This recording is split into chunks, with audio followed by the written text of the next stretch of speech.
Olá, estamos começando mais um Pode Crer, o podcast do Sistema Comércio de Mato Grosso, que é formado pela FEComércio, SESC e SENAC e presidido pelo empresário José Venceslau de Souza Júnior.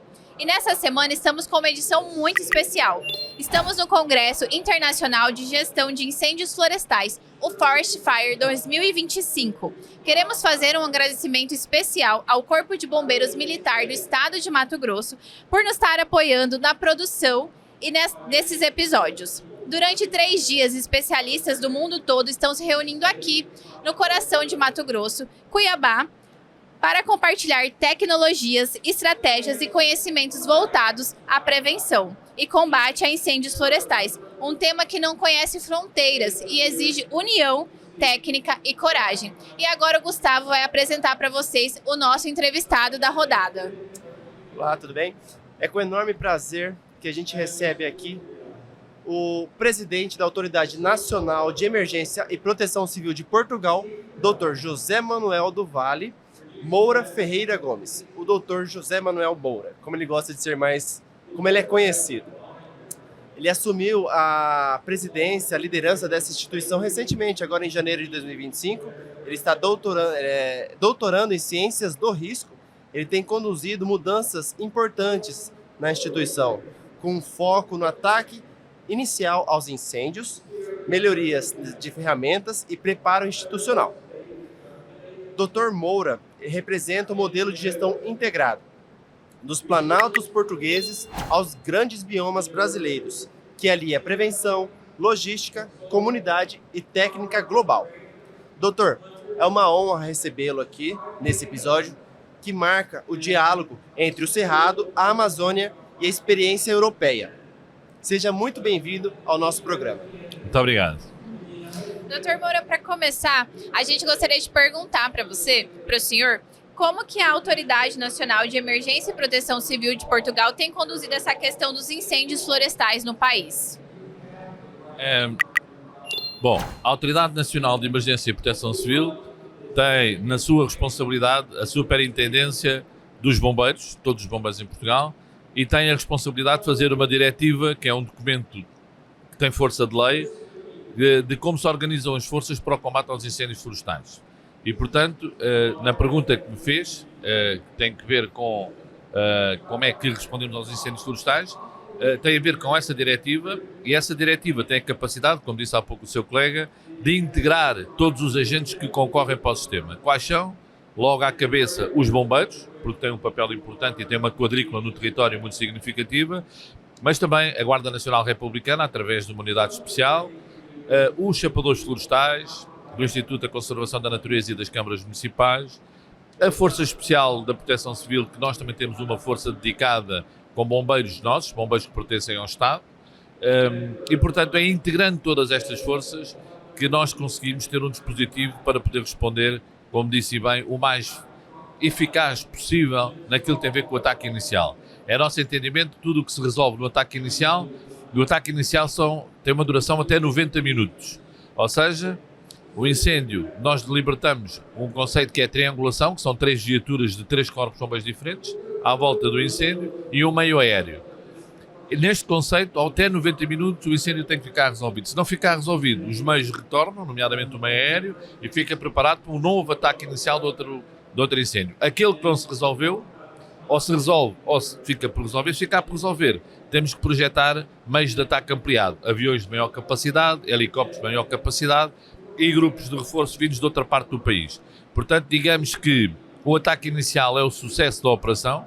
Quanto mais nós estamos nos 90 e muitos % de sucesso na primeira intervenção, qual é que é o problema? É que os 4, 5% que nos fogem ao ataque inicial, em regra, têm um potencial e uma tendência para se alargarem muito.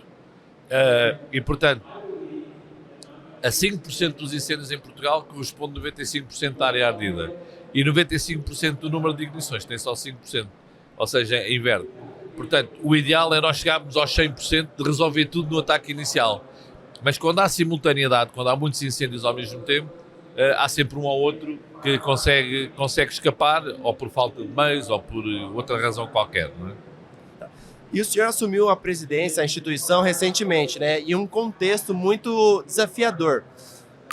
Em 2024, por exemplo, teve um grande incêndio lá em Portugal, mais conhecido como Madeiras, né? O incêndio da Madeira, alguma coisa do tipo. Como é que o senhor, que mudanças estruturais mais urgentes o senhor precisou tomar de lá para cá? Ora bem, na altura não estava em funções, está a sofrer o incêndio na Ilha da Madeira. Isso. A Ilha da Madeira tem autonomia, tal como os Açores, é um arquipélago de Portugal e tem o seu serviço de proteção civil. Portanto, não depende diretamente de nós, mas nós, a República, também tem a obrigação de ajudar. E enviámos para lá uma força conjunta. Eu, na altura, não era presidente, portanto, foi um antecessor meu que fez esse acompanhamento, mas essa é a questão. O que já foi comigo foi a alteração de alguns procedimentos. Por exemplo, a Madeira e os Açores, são 2 arquipélagos, estão semanalmente connosco por videoconferência para nós percebermos quais são os problemas que eles têm e quais são as propostas que nós temos para resolver os problemas.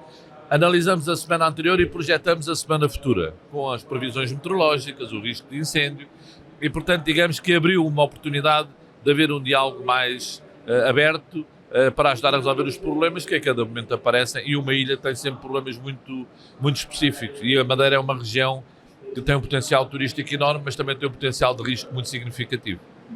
O senhor recentemente falou em algumas declarações sobre uma estratégia que seria atacar o fogo na origem. O senhor pode explicar para a gente sobre isso? Como que é a execução disso? O que é essa estratégia? Era o que eu há pouco falava no ataque inicial. Tem a ver com nós termos uma preparação o mais eficaz possível, esse conceito da triangulação, que é enviar logo 3 viaturas de 3 corpos de bombeiros diferentes, não é 3 do mesmo corpo de bombeiros, do mesmo quartel, é 3 de 3 quartéis diferentes e um meio aéreo para o ar, um helicóptero. Ou a uma qualquer ocorrência, estes 4 meios têm que fazer resolver no ataque inicial. O nosso sucesso está em conseguir resolver o mais rápido possível. Eu ia dizer custo o que custar, não é bem assim, mas mesmo que tenha custos significativos, nós temos que ir logo. E então há sítios em Portugal que nós conhecemos que têm um risco muito grande, têm um risco muito acentuado, nós não podemos facilitar. Para aquele local temos que ir logo com, como eu costumo dizer, com a cavalaria, com todos os meios disponíveis para poder ajudar a resolver. Portanto, esse é o grande enfoque que a gente quer dar no conceito de ataque inicial e resolver as coisas no ataque inicial. Justamente, né? A gente vê Portugal recentemente sofrendo grandes incêndios florestais, né? Que lições que o senhor o senhor pode trazer para agora, que aprendizado o senhor pode trazer de lá para cá com esses grandes incêndios que ocorreram no país? Eu, em 2017, fiz parte da Comissão Técnica Independente, quando houve um grande incêndio que, infelizmente, teve muitas vítimas mortais. E esse foi um murro no estômago, foi um sobressalto cívico que todos nós tivemos, porque nunca tinha havido um ano como aquele, com 117 vítimas mortais. É uma catástrofe. Daí para cá, tudo tem sido feito para melhorar, com o projeto Aldeias Seguras, Pessoas Seguras, ir às aldeias dizer como é que tem que as pessoas posicionar-se em caso de um incêndio florestal, qual é o ponto de encontro na aldeia, se é na igreja, se é no pavilhão, se é para as pessoas se juntarem para não ficarem expostas. É um trabalho mais presente, né? Mais presente. Da instituição. Criámos a figura do oficial de segurança da aldeia. É a pessoa mais esclarecida, ou a pessoa que teve uma determinada profissão e naquele aglomerado, naquela pequena comunidade, é ele que controla, em caso de incêndio, é que controla os outros porque conhece, sabe quais são as pessoas que estão doentes, quais são os idosos que têm dificuldade em andar ou estarem acamados, e portanto aí foi feito um trabalho nestes últimos anos muito significativo. O senhor acabou de falar dessa questão, né, da população, né, das pessoas com relação ao incêndio, mas mudando um pouco o panorama, e a gente falando da questão de biomas, de vegetação, né, como tem sido essa questão da recuperação? Como que a instituição, a Agência Nacional, trabalha com essa questão de recuperação de áreas? Aqui, por exemplo, alguns anos atrás, nós sofremos muito com o Pantanal e nós tivemos uma perca muito grande, né? Que a gente ainda trabalha na recuperação desse bioma aqui no estado. Está falando da recuperação da área ardida. Isso, e como que é a relação, a operação de vocês nessa questão de recuperação, nessa visão, nessa resposta também da questão da prevenção? Se eu percebi bem, fala da recuperação do dano provocado, da área ardida, é isso, não é? em regra, esses grandes incêndios correm grandes propriedades e grandes áreas muito extensivas. E há pouco o seu colega falava, nós temos de facto o risco muito acentuado do incêndio florestal. Porquê? Nós somos um país quente e seco no verão, muito seco. Ou seja, o combustível fica muito disponível para arder. Vocês têm aqui a zona do Pantanal, mas têm umidades elevadíssimas. E a umidade nos combustíveis, ao fim e ao cabo, é a água que está dentro do combustível, não deixa arder. Protege, ainda que tenha muito calor. Nós não, nós é quente e é seco. E quando nós temos entradas de ventos noroeste, que vem do lado de Espanha, por norte, que vem do deserto do Saara, faz um contorno ali a Península Ibérica, quando temos situações, é uma coisa que nós chamamos a regra dos 30. O que é a regra dos 30? É termos ventos superiores a 30 km/h, umidades relativas abaixo dos 30% de umidade e a velocidade do vento ser superior a 30 km/h. Portanto, e isto, quando estão reunidas estas condições, se há uma ignição, é um problema. E, portanto, nós em Portugal também estamos muito... 90% dos incêndios são de origem humana, não necessariamente todos criminosos, mas alguns, sim, e temos vários indivíduos que estão detidos, estão nas cadeias, estão presos, estão condenados. Mas quando falamos de erro humano, muitos deles é também com o uso de maquinaria agrícola, por exemplo. Fazem a limpeza dos terrenos com maquinaria agrícola, aquilo chispa e cria um problema de incêndio. O problema é ver uma ignição em dias com condições destas da regra dos 30, por exemplo. E quando falo de Portugal, falo dos países de latitude mediterrânica. É todos que estão mesmo alinhados, no mesmo alinhamento. É Portugal, Espanha, o sul de França, toda a Itália e toda a Grécia. E agora já estão a emergir novos países. O caso ali da Croácia, Albânia, Montenegro, que estão ali a ser apanhados. Há uma coisa que não podemos fazer, é meter a cabeça na areia relativamente às alterações climáticas. Elas estão aí. A gente é que teme, alguma gente teme não querer ver, mas elas estão aí, não é?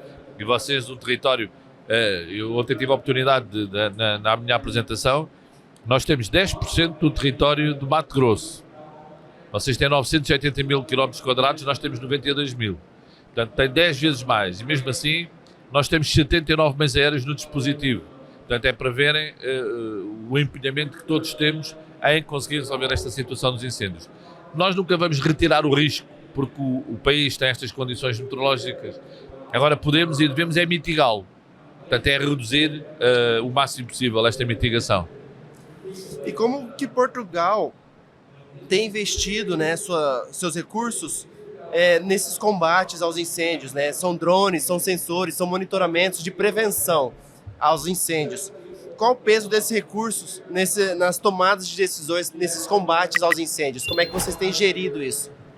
Nós criámos um núcleo de apoio à decisão depois de 2017, que está muito orientado para as questões mais tecnológicas. Ou seja, hoje temos sistemas de apoio à decisão que não tínhamos na altura, hoje temos uma análise crítica das condições meteorológicas com algoritmos científicos. Ou seja, hoje, neste momento, o que está a acontecer em Portugal, já são quase 9 da noite, mas temos um grupo a trabalhar já nas condições meteorológicas da previsão para amanhã. Já sabemos o risco que vamos ter em determinadas zonas do território. E, portanto, aí também foi uma janela de oportunidade para melhorarmos muito os instrumentos que hoje temos à nossa disposição, e não é só a Autoridade Nacional de Emergência e Proteção Civil, é também os agentes de proteção civil que concorrem para o sistema. A Guarda Nacional Republicana, os canarinhos, que é a Força Especial de Proteção Civil, os chapadores florestais, portanto, todos eles também têm ferramentas e instrumentos que ajudam cada vez mais ao processo da decisão. Portugal, como você falou, fatores climáticos acabam atrapalhando a questão de Portugal. Lá podemos dizer que o tempo todo é sobre risco de incêndios florestais ou qualquer outro tipo de catástrofe? Portugal, a questão do clima de lá, ele é 100% alto risco? Ou tem um período do ano que é mais ameno? Sim. É agora, entre o julho e o setembro, julho, agosto e setembro é a nossa época alta, digamos assim. É a nossa época. É o verão, coincide lá com o verão. Depois vai diminuindo, que entra o outono, depois temos o inverno, normalmente é muito rigoroso também, tivemos um inverno muito chuvoso, portanto, mas o muito chuvoso também permitiu o quê? Haver muita água e os combustíveis cresceram com mais força. E agora secam e fica ali muito combustível para arder. E portanto nós temos o ano passado, por exemplo, tivemos um ano que estava a correr muito bem e tivemos uma quinzena só em setembro, tivemos as tais condições da regra dos 30. E o que é que aconteceu? Foram 15 dias e arderam 120 mil hectares. E até ali não tinha acontecido nada, tínhamos aguentado bem. E depois há ali as condições piores verificam-se e acontece. Parece com o Mato Grosso. Parece um pouco, né? No nosso período Vocês agora... têm cá o verão e o inverno muito bem definido, não é? Na verdade, a gente tem calor mais quente, um pouquinho mais quente aqui. A gente costuma ter 15 dias de frio nessa época, mas é um frio que chega... É agora? É agora não? Foi agora há pouquinho. Foi agora há pouquinho. Mas a gente sofre bastante nesse período de julho, agosto e setembro também. É um período de atenção aqui para o estado, né? Que o governo, as nossas forças costumam atuar bem incisivamente, que é o nosso período de atenção aqui também em Mato Grosso. E por falar nisso, a gente percebe essa questão da cultura, né? Da importância da população na participação dessa prevenção.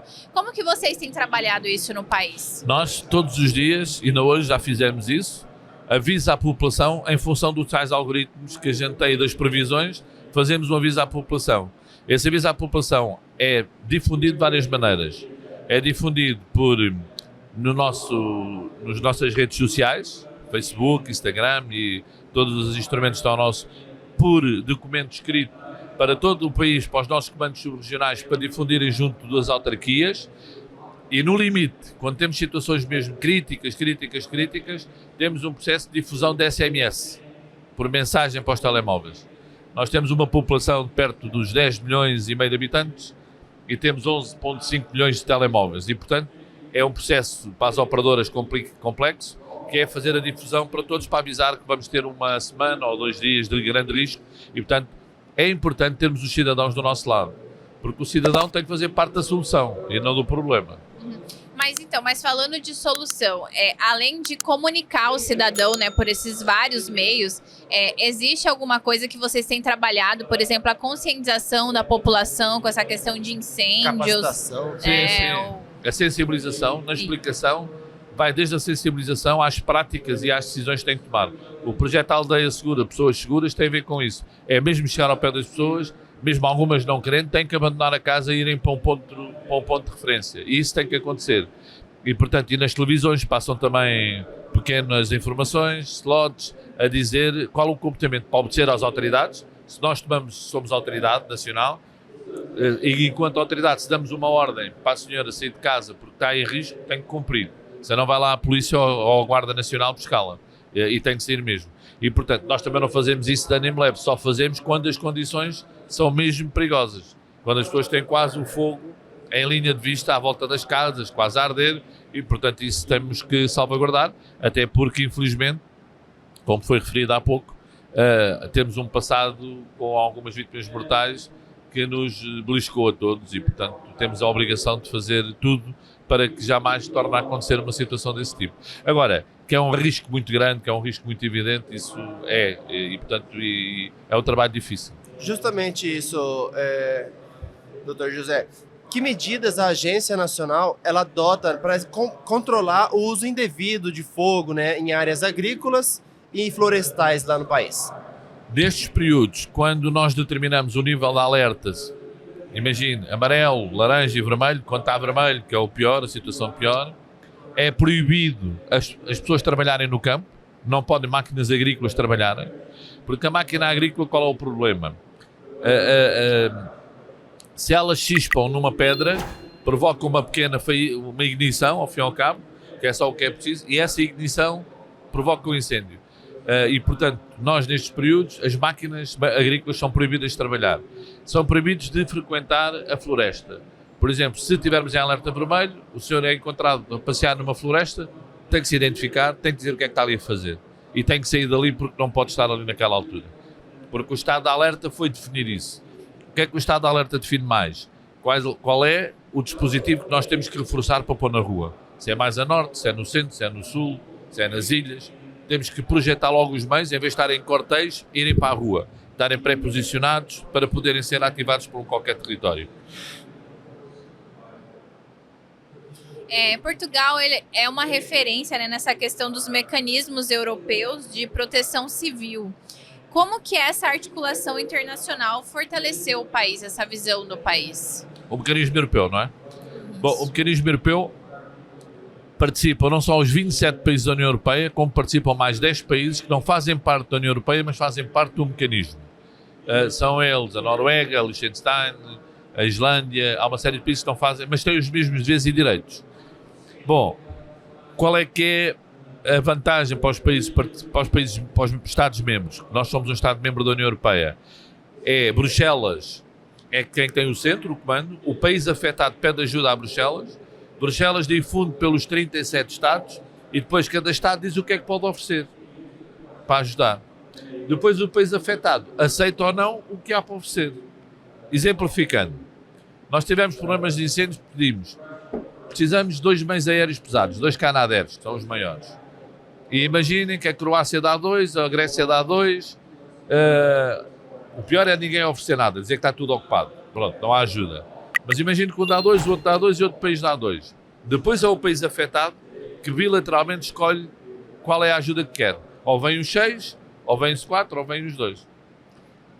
Também, por ser verdade, devo dizer que o mecanismo europeu também ajuda países fora da União Europeia. Ou seja, o Brasil pode pedir ajuda à União Europeia. Por exemplo, o Chile pediu quando foi do sismo e veio uma equipa da qual eu fui o coordenador para o Chile, para o Haiti, por exemplo, em 2010 também. E, portanto, o mecanismo europeu de proteção civil está preparado para agir internamente e para externamente. Portanto, e tem em toda a parte do mundo, na Indonésia, no tsunami, em Fukushima, no Japão. Enfim, temos projetado equipas para toda a parte do mundo. É uma grande vantagem em relação à pergunta que a senhora fez. Porquê? Porque nós trabalhamos com outros peritos, com outras realidades, com outras pessoas, com outros comandantes, que na troca de informação acaba por constituir uma grande vantagem para o nosso melhoramento enquanto peritos, enquanto especialistas na área. E você acredita que esse modelo europeu ele pode ser copiado, ele pode ser adaptado para outros países? Por exemplo, que nem você falou, Brasil pedir ajuda do Chile, Uruguai, Argentina, etc. Ou até regionalmente, Mato Grosso está passando por uma crise de incêndios florestais, pedir ajuda para outros estados. Você acha que acredita que esse modelo pode ser adaptado para outras regiões? Completamente. Além de poderem pedir ajuda ao próprio mecanismo europeu, acho que aqui os países americanos, ou do Sul e do Norte da América, porque quando um país está afetado, nós a primeira ajuda que temos é de Espanha, porque é o nosso país vizinho, é os neighbor countries, né? E aqui, se tiverem um problema, quem vem ajudar primeiro é quem está mais perto. Se o senhor tiver um problema em sua casa, quem é que vai ajudar? É o seu vizinho, não é? E nos países, mal comparado, é também assim. Portanto, se tem aqui um problema de incêndios florestais, aqui em Mato Grosso faz fronteira aqui com a Bolívia, não. A Bolívia, por exemplo, faz sentido que fosse a Bolívia, o Paraguai, o Uruguai já é um bocadinho mais abaixo, a Argentina, por exemplo. Mas depois há outras rivalidades mas que na proteção e socorro têm de ser ultrapassadas. Isso não pode constituir um óbvio sem que as coisas aconteçam. E agora, para responder à questão concretamente, acho que sim. Objetivamente, tem todas as condições para poderem fazer isso. Vamos falar um pouquinho do evento. Como que o senhor está enxergando deste evento? Como foi a participação do senhor? Como que está sendo essa questão aqui? Como que o senhor está avaliando o evento em si aqui que está acontecendo? Essa cooperação, essa troca de ideias de pessoas de vários lugares, de trocas de experiências, climas diferentes, né? Olha, em primeiro lugar, devo dizer, para falar de verdade, está a ultrapassar as minhas expectativas. Eu quando vi, porque tenho uma agenda muito apertada, tenho alguma dificuldade em conseguir ausentar, mas como já me tinha comprometido há algum tempo, acabei por vir. E não estou nada arrependido, porque de facto está a ser um congresso muito interessante. O nível de organização está muito por cima, está top. E as intervenções, mesmo as palestras, têm sido muito ricas. E tem aqui uma vantagem, que são diferentes experiências, diferentes saberes. Ouvimos os americanos, ouvimos os portugueses, ouvimos os espanhóis. Enfim, há aqui uma parceria, porque também é importante, quem tem este problema, há países mais emergentes, nós já os temos há muitos anos. A Irlanda fez uma apresentação, a Irlanda ainda não é um problema, mas já está a preparar-se porque a questão das alterações climáticas já estão lá a chegar os incêndios. E penso que aqui o Congresso está de parabéns porque pode retirar aqui um conjunto de conclusões muito interessante em benefício aqui, sobretudo de Mato Grosso. Eu devo dizer que depois da minha apresentação, e para responder concretamente, acho que foi média, foi uma participação que chegou às pessoas e, portanto, isso é que é interessante. E no final muita gente veio falar comigo, queriam perceber melhor algumas coisas, como é que aconteceram e o que é que podem fazer aqui, o que é que podem adaptar para esta realidade. É claro que há realidades que são intrínsecas a cada estado e a cada povo. As pessoas, havia uma senhora do Rio de Janeiro que veio ter comigo como é que se faz o voluntariado como nós temos em Portugal. Está bem, mas o nosso voluntariado demorou 100 anos a construir, não é? Quer dizer, isto agora não se consegue carregar num botão e cada vez mais os voluntários também, a sua disponibilidade é cada vez menor para o conceito voluntário, completamente voluntário. Nós temos uma estrutura voluntária e pagamos por dia para incentivar $80 a cada bombeiro para poder estar no dispositivo, ou cerca disso. Não é um pagamento, não é um vencimento, não é uma remuneração, mas acaba por ser por dia. Acaba por ser uma ajuda de custo para poder incentivar. Porque é fundamental, porque se não for assim também não tínhamos o dispositivo que temos hoje em termos de disponibilidade.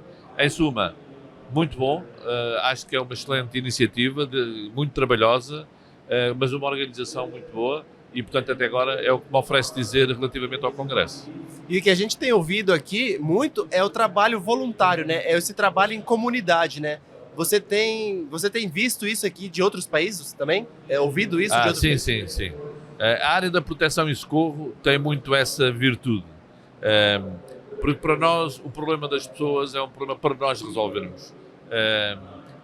Um ferido, uma vítima, um idoso, nós olhamos sempre com os olhos diferentes do comum dos mortais, porque estamos no setor há muitos anos e a proteção civil acaba por ser é um bichinho que todos temos e quando entramos é muito difícil sair. Nós estamos vivendo muitas mudanças climáticas no mundo, né? Doutor José, o senhor poderia dizer como que as instituições podem se preparar para isso que está acontecendo? O senhor mencionou a Irlanda. Ainda não é um problema, mas já está preparada. O que o senhor poderia dizer com esse grande conhecimento que o senhor tem, anos de experiência, né? O que os países, os estados, as forças podem fazer para se preparar, porque as mudanças elas estão chegando, cada vez está acontecendo fenômenos, né, que têm surpreendido, né, a população, os países. Como lidar com isso, como antever, se preparar para isso? Olha, a primeira coisa é não ignorar, fazer de conta que não está a acontecer. Isso é o primeiro ponto. Porque o que é que vamos ter mais? É séries cada vez mais curtas e mais intensas. Agora fala-se que em média vai gravar 1,5 graus. É uma brutalidade na temperatura média do planeta. É uma coisa... muitas cidades portuárias vão ficar submersas daqui a muito poucos anos. Países como não é as Falklands, as Maldivas, que são atóis, pequenas ilhas, daqui a uns anos, a continuarmos assim, vai ficar submersa. E, portanto, a Irlanda, tal como a Suécia, a Finlândia, a Rússia, o que é que tinham? Antes de haver as alterações climáticas, portanto, temos mais calor, o gelo derrete mais rapidamente. O que é que acontecia num passado recente? O gelo, no inverno, grandes camadas de gelo, neve e gelo, e no verão vai derretendo. Mas quando chegava ao verão, nunca chegava ao zero. Portanto, ficava sempre uma camada de neve. Lá vinha outro inverno, subia outra vez. O que é que está a acontecer nesses países? A tundra, que é a matéria orgânica que está por baixo do gelo, derrete até à tundra e fica exposta. E quando há uma ignição e começa a arder, aquilo não se consegue apagar. Aquilo anda subterraneamente, quilómetros a arder. Portanto, este é logo um dos problemas. E, portanto, para já o comportamento enquanto cidadãos, contribuirmos para não aumentar o efeito estufa, para não aumentarmos o nosso comportamento ser adequado, porque isto tem que parar, porque há países que acabam por ter um comportamento muito mais gravoso na libertação do CO2 para a atmosfera e, portanto, todos nós vamos ter que começar a reduzir para que as alterações climáticas não tenham esta vertiginosa descida que vai implicar que a vida de todos nós. E na nossa área, na proteção e socorro, seja nos incêndios florestais, seja no comportamento das pessoas, as pessoas depois a compra de aparelhos de ar-condicionados, essa coisa toda. Portanto, isto tem aqui um efeito boomerang que é muito complicado. Para os incêndios florestais é gravíssimo, porque países que não tinham esse histórico vão passar a ter, de alguma forma. E, portanto, esses exemplos que eu disse do Norte da Europa, nós do Sul da Europa já o temos. O que é que vai acontecer? Vai agravar. E, portanto, isso pode levar o combustível que nós temos e a tipologia do combustível que nós temos poder vir a ser diferente, ter que ser adaptado às novas circunstâncias, mas que é uma grande preocupação. Doutor José, você assumiu agora a presidência dessa agência nacional, né? Que legado o senhor espera deixar à frente dessa agência no que se refere aos incêndios florestais? Como é que vai ser o seu trabalho e o que você espera deixar para a posteridade? Olha, desde logo, deixar aqui uma pegada positiva, porque é muito importante, sobretudo no nível da organização. Porque a Autoridade Nacional de Emergência e Proteção Civil em Portugal não tem a responsabilidade só dos incêndios florestais, tem a responsabilidade de todas as ações de proteção e socorro. Incêndios urbanos, incêndios industriais, os acidentes, rodoviários, ferroviários. Portanto, temos uma panóplia de toda a responsabilidade, e não é só os focos florestais. É verdade que os focos florestais é o que tem mais visibilidade. Por exemplo, agora no verão, eu costumo dizer que está tudo de férias e para os canais de notícias os incêndios é que abrem os telejornais, os telediários, como dizem, e portanto é uma informação que está sempre em cima. Portanto tem muita visibilidade e não quer dizer que, por exemplo, nos incêndios urbanos morrem em Portugal em média 45 pessoas por ano. E não tem nenhum impacto, ou seja, comparando com os incêndios florestais, não tem impacto quase nenhum. E os incêndios florestais têm uma visibilidade grande. Portanto, a marca que eu quero deixar é uma organização, um serviço devidamente organizado, com várias direções nacionais que nós temos, e temos uma que é a Direção Nacional de Bombeiros, que por excelência tem que reorganizar o setor dos bombeiros. E esse é o propósito que nós vamos deixar uma melhor autoridade nacional e um melhor serviço da reorganização dos bombeiros em Portugal. Perfeito. Doutor Maju, por favor, Maju, eu queria agradecer aqui, doutor José Manuel, a sua presença. Muito obrigado. Por conceder o seu espaço, o seu aprendizado, passar um pouquinho para a gente nesse programa que a gente tem feito com muito carinho para todo o público que nos seguem, e a Maju vai fazer o encerramento para nós. E os episódios do Pode Crer você confere no canal do Sesc no YouTube. Clica no sininho, compartilha e continue nos acompanhando por aqui.